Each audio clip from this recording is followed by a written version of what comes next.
it's crazy. That's one of the reasons why I stopped coaching. I was coaching at Spalding, not to fast forward from what we were talking about earlier, but I was coaching at Spalding, and people ask me now that why don't you get back into coaching? I don't want to deal with the parents. No, can't do it. And this is no shot against any parent that or kids that I train, but this is just as a general statement. Yeah, I don't want to deal with the parents. Like our head coach at the time, he came from St. John's as an assistant, WCAC, so things are a little different on that side of town. Yeah. So you know how Spalding is set up.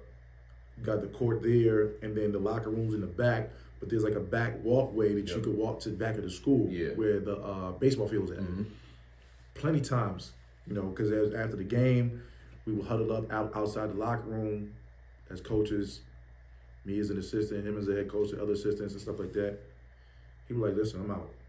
Walking out the back alley, go out the back door. Yeah, he's not going out there to go talk to the parents. Right. I've had, as an example,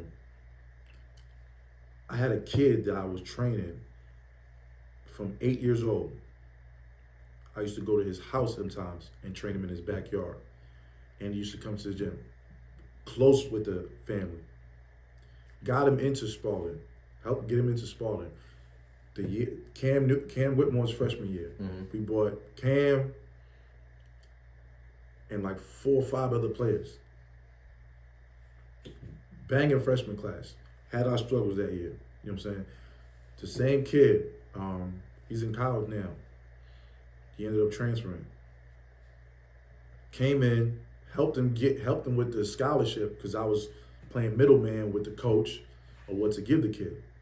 He came to me, mind you, I know the family has money. I've been to y'all house. Right. I know what y'all got. Right. You know what I'm saying? So you telling me that, yeah, I can't make this work, I need a little bit more. And I'm thinking in my head like, you know you're talking to me. Yeah. Like I've been inside your house. I've been to the backyard where you have a court. Most people don't have a court in their backyard. You know what I'm saying? Like, and you live in Beltsville. Yeah, come on. The good part of Beltsville. The good part of Beltsville. Yeah. Y'all got a couple of hours. Stop bullshit. Let's but you're asking me to see if we can get you some more. And not like a couple of hundred, like substantial amount. Like we gave you this number, you wanted 3 more thousand. So they was on their Kawhi uncle shit. You see what I'm saying? Okay. So I told the coach, we ended up giving it to him. So I played a part in that because I didn't have to say anything. I could have kept it 100. Like, listen, stop playing with me. Like, I know you got bread. Right. You know what I'm saying? Yeah. So whatever, got him the bread. Kid didn't start right away. He started emailing the coach after the second game, like, yo, you know you got a killer on the bench, blah, blah, blah, blah. And I know you're supposed to speak highly of your son. It's your son. Again, like I said, I've known this kid since he was like 7 or 8. I've worked him out since that time frame. I've seen him cry because he couldn't win a one-on-one game. Right. So this outcome of this situation should have never happened. So as the season's going on, this is the freshman year. We ended up putting him in the starting lineup because he could score. Couldn't defend a lick, which I was stressing to the parent and the kid, but it was like going in one ear and the other because they didn't think that was important. And I'm just like, you got to be able to guard. You know what I'm saying? You can score, but you got to be able to guard. And I'm thinking long run. Yeah. I'm not thinking now. I know where you want your son to go. You want him to play in college. I'm telling you this right now.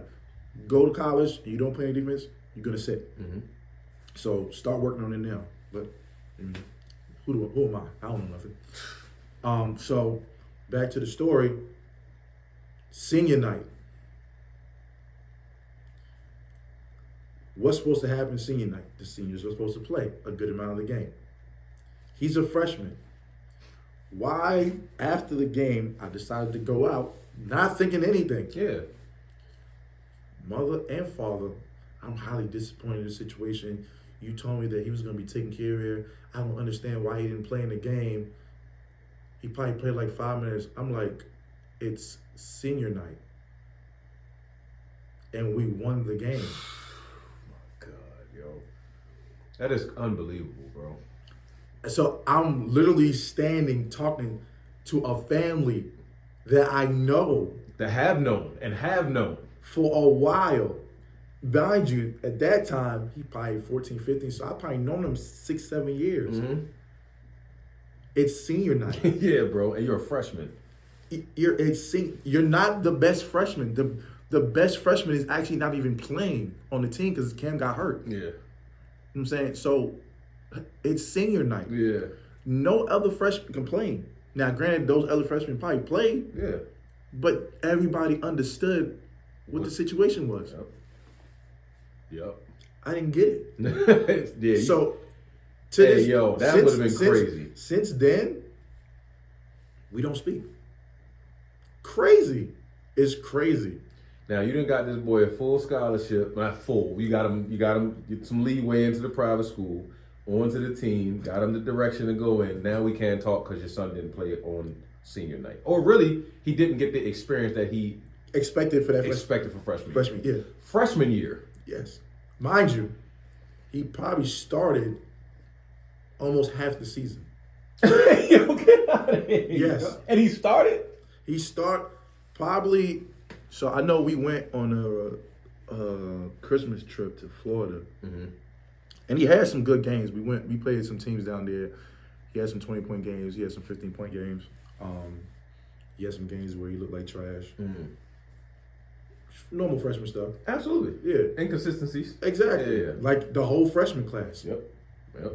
Which was expected. Mm-hmm. I mean, there are some freshmen that are probably going to stand out. Like one of the freshmen that's at Fairmount State now, his first game, he missed a couple games. His first game, he had 25 and like 9 steals. Mm. He was different though. Yeah. He came in. And what was crazy is they were teammates in AAU before they came to high school. We used to play with T. Rank. Okay. So they grew up together. Okay. So I known him well also too. Okay. But it's just crazy like that y'all made this an issue. Yeah. And then it got to the point where we don't even speak. Like we could be in the same gym and there's no communication. And again, been in your house, been in your backyard, trained your son since yay high. Like, again, back and forth, text, phone call, blah, blah, blah, blah, trying to get him into Spalding, trying to help him with the financials when I know there's people that don't really have money and I know you're not one of them. Exactly. And that's crazy how that even turns out, bro. Yeah, it's crazy. So I say all that to say, that's why I don't coach. Yeah. Not for that specific situation, but just as a whole, like, parents are crazy. Yeah, they are definitely. Some situations are valid. As a whole, it's not. Mm-hmm. Let the kid play, let the kid figure it out. Stop trying to baby him. Mm-hmm. I'm saying that with my mentality from how I grew up. That could be viewed as wrong, but that's just what I know, and that's what I know that has worked. And then a lot of these parents don't even be involved in basketball like that. Mm-hmm. Like, I don't got no kids, you know what I'm saying? But if I have a kid, and let's just say we reverse the roles and you're a trainer, I'm not going to say shit. I'm going to let you do your thing. Now, granted, I know basketball enough to put him with somebody that I know is going to lead in the right direction. So once I've done that, there's nothing for me to say. Nothing. You got it. Yep. I do that for my nephew right now, Old Mill. I go to his basketball games. I don't say a word. Yeah. He don't get in the game. He's a freshman. It's the same thing. Yeah. That's like him going up to his coach now. Mind you, this is his first year playing basketball. That's what I'm saying. He made the team at Old Mill, which is very good every year. Yeah. And you don't get in the game maybe because you got 14 players on the team, and 8 of them are sophomores. But you get in the game sparingly. That'd be like me going down there and giving them hell about him not playing. That doesn't even that's just not even in us to do. It's crazy. It's tough to gauge because of how much we care. Yeah. And because of how much we're gonna put into making this shit work, we can't have them type of situations and relationships. It doesn't work at all. It's not beneficial to the kid at all. So it's like things is just different now. So, and coaching I'm not a coach. Mm-hmm. I'm not an X and O person. I'm a person that's going to develop somebody to do something specific or just get better as a whole. Right. I'm not a person to draw up a play with 5 seconds left. That's not me. Mm-hmm. Now, because I played basketball for so long at different levels, yeah, I know certain situations. So I can say, okay, do this and do that and do that. But to draw up a play, that's not me. Yeah. So I'm going to stay in my lane.